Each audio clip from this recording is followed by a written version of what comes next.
Madame, mademoiselle, monsieur, bonjour et bienvenue dans ce magazine où nous allons cette fois partir à la découverte d'un modèle de psychothérapie, le Internal Family System. Et pour en parler, je suis heureux d'accueillir Nathalie Cardon. Nathalie Cardon, bonjour. Bonjour. Vous êtes juriste, environnementaliste et thérapeute, et vous êtes là justement parce que vous travaillez dans ce modèle de psychothérapie, donc je rappelle le Internal Family System, donc le système familial intérieur. Alors peut-être nous expliquer c'est quoi exactement ce modèle de psychothérapie? Alors c'est un modèle qui applique à notre système intérieur l'approche de la thérapie systémique. Donc on part de l'idée qu'il est tout à fait normal et commun de sentir à l'intérieur de soi toute une série d'aspects différents qui se côtoient et qui ont chacun leur propre personnalité, leurs propres enjeux et qui s'appellent nos parts. On les appelle dans ce système nos parts, les parties de nous.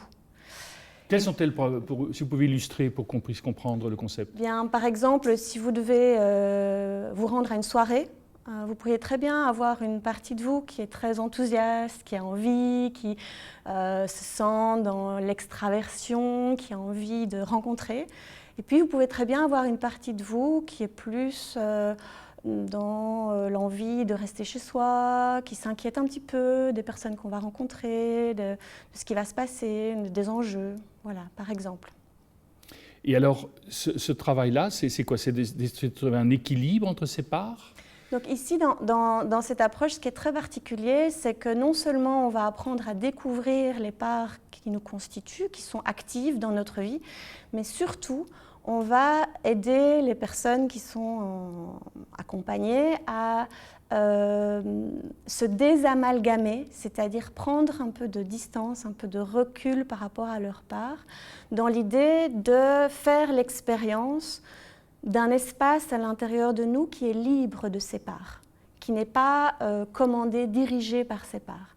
Et depuis cet espace libre, qu'on va appeler le self, on va pouvoir aller à la rencontre de nos parts et les écouter en profondeur avec des qualités qui sont des qualités libres de compassion, de connexion, de confiance, d'écoute.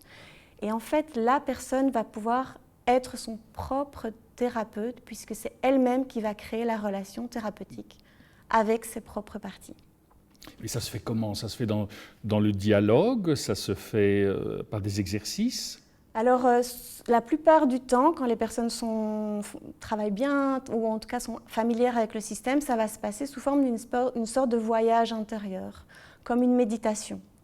Moi, en tant que thérapeute, je vais inviter la personne à se tourner vers son monde intérieur. Souvent, elle va fermer les yeux, le plus souvent, et elle va commencer à travers ses sensations corporelles, les images qui la traversent, les idées qui la traversent, on va entrer en contact avec les parties de cette personne qui sont activées par une situation, par exemple. Et donc, ça va être une sorte de voyage intérieur, voilà. Il y a une dimension spirituelle dans cette approche thérapeutique? Oui, pour moi, c'est vraiment ça qui m'a amenée à avoir envie de pratiquer ce modèle. C'est que pour moi, ce système, l'IFS, comme on l'appelle, invite la personne à se désidentifier, se désamalgamer de ses parts et à faire l'expérience d'un espace libre qui est, de mon point de vue, un espace transcendantal en fait, de conscience, de pure conscience, un espace qui est en connexion avec plus grand que soi. Et c'est ça qui me passionne dans ce modèle, c'est que justement, pour moi, c'est la rencontre entre une approche plus spirituelle de conscience, un peu de détachement, tout en étant connecté au monde, à l'incarnation, aux sensations, aux émotions, puisqu'on va aller à la rencontre de tout ce qui nous constitue dans notre vie réelle du quotidien. Donc, si je vous comprends bien, il y a à la fois une dimension horizontale, mais il y a aussi une dimension verticale dans ce projet thérapeutique. Exactement. Donc la dimension verticale, elle n'est pas, on l'amène pas par un concept ou une idée ou un il faudrait que, mais par l'expérience. En fait, au fur et à mesure où on va accompagner la personne, où elle va se désamalgamer, se désidentifier de ses parts et entrer en contact avec ses parts, elle va petit à petit faire l'expérience de cet axe horizontal de conscience, d'un certain un détachement, mais pas un détachement froid et sec, un détachement compassionnel, d'amour, d'empathie, de connexion, de confiance. Et c'est pour ça que, de mon point de vue, c'est vraiment une voie du cœur. C'est une voie qui est à la rencontre de l'axe vertical, comme vous dites, et horizontal. Ce qui veut dire quelque part, on retrouve, je ne sais pas si je peux employer ce mot-là, mais on retrouve cette part divine en nous. Oui. Alors évidemment, chacun... Désencombré de tout ce que l'on est. Exactement. Donc chacun va faire sa propre expérience, chacun va poser les mots qui sont justes pour lui ou elle. Mais effectivement, dans mon expérience, il y a cette part divine, cette part intacte, inébranlable, connectée à plus grand que soi, dont on fait l'expérience de manière soit ponctuelle, parfois très légèrement, mais parfois très intensément. Et c'est finalement depuis cet espace libre et compassionnel qu'on va à la rencontre de soi et que la guérison est possible, la guérison des parties, parce que parmi les parties, il y a des parties plus vulnérables, plus blessées dans l'enfance, et on va pouvoir aller en prendre soin et trouver pour elles et avec elles la guérison. Ça, c'est le chemin donc qui est proposé. C'est quelque part, si je vous entends bien, un véritable chemin de désencombrement de l'être que nous sommes pour revenir à une sorte de vérité pure. Oui, je vous rejoins dans cette description. J'ai juste envie d'ajouter que ce n'est pas un désencombrement qui exclut ou qui rejette, c'est un désencombrement qui accueille, qui englobe, qui prend soin de...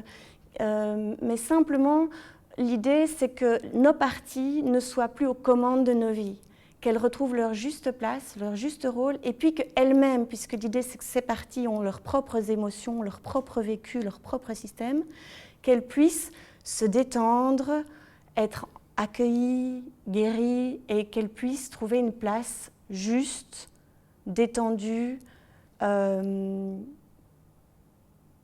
qu'elles aient elles-mêmes leur paix intérieure. Est-ce qu'on pourrait aller jusqu'à dire que c'est une thérapie de bienveillance ou de redécouverte de la bienveillance vis-à-vis de soi-même? Certainement, oui. Ça, c'est vraiment une thérapie qui est, de mon point de vue, dans la lignée des thérapies relationnelles, centrées sur la personne. Donc vraiment, on favorise l'autonomie de la personne, on se base sur la confiance que la personne a les ressources en elle pour prendre soin d'elle-même et qu'elle a cette aspiration profonde à être une personne épanouie et réalisée. Et donc, on va favoriser effectivement la bienveillance à l'intérieur du système, la bienveillance de la personne pour elle-même, l'accueil de la personne d'elle-même. Cette dimension spirituelle spécifique à cette approche thérapeutique, est-ce que les personnes qui viennent vous voir le savent dès le départ ou pas spécialement? Alors, pas forcément. Et c'est aussi quelque chose que j'aime bien, en fait, parce que pour moi, il n'est pas obligatoire de vouloir être dans la spiritualité. Nous sommes des êtres spirituels et nous abordons cette spiritualité depuis l'endroit où nous nous trouvons. Donc, certaines personnes ont tout à fait conscience de cette dimension et viennent notamment pour ça. D'autres vont le découvrir ou pas, vont mettre ce mot-là ou pas. Et ça, c'est vraiment une question de liberté aussi. Est-ce qu'il y a une utilisation finalement dans ce modèle thérapeutique de nos trois intelligences, notre intelligence rationnelle qui nous aide à poser des mots par rapport à ce que nous vivons, notre intelligence émotionnelle qui nous fait entrer dans le monde des émotions et notre intelligence spirituelle justement qui est cette quête du sens? Oui, je crois vraiment que c'est présent Et d'ailleurs, quand on écoute les parts, quand on écoute ce qui se passe en fait dans la relation entre la personne et ses parts, entre le self de la personne et ses parts, on voit que toutes des qualités, toutes des thématiques spirituelles remontent en fait naturellement parce qu'elles sont présentes. Et là, on fait de la place et on crée les conditions où c'est possible de les toucher et de les goûter. Et c'est ça que j'aime aussi beaucoup, c'est que c'est une approche expérientielle. Donc on va partir des sensations, des ressentis, donc tout ce qui est l'intelligence émotionnelle, comme vous dites, est là. On va avoir l'intelligence plus rationnelle de la conscience qui va observer, comprendre, et elle a sa place.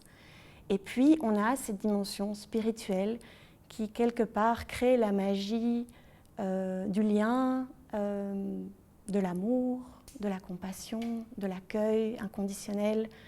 Et ça se passe naturellement. Nathalie Cardon, merci beaucoup. Nous arrivons déjà au terme de cette émission. Au nom de toute l'équipe qui l'a préparée, il ne me reste qu'à vous souhaiter une excellente journée et je vous dis à très bientôt.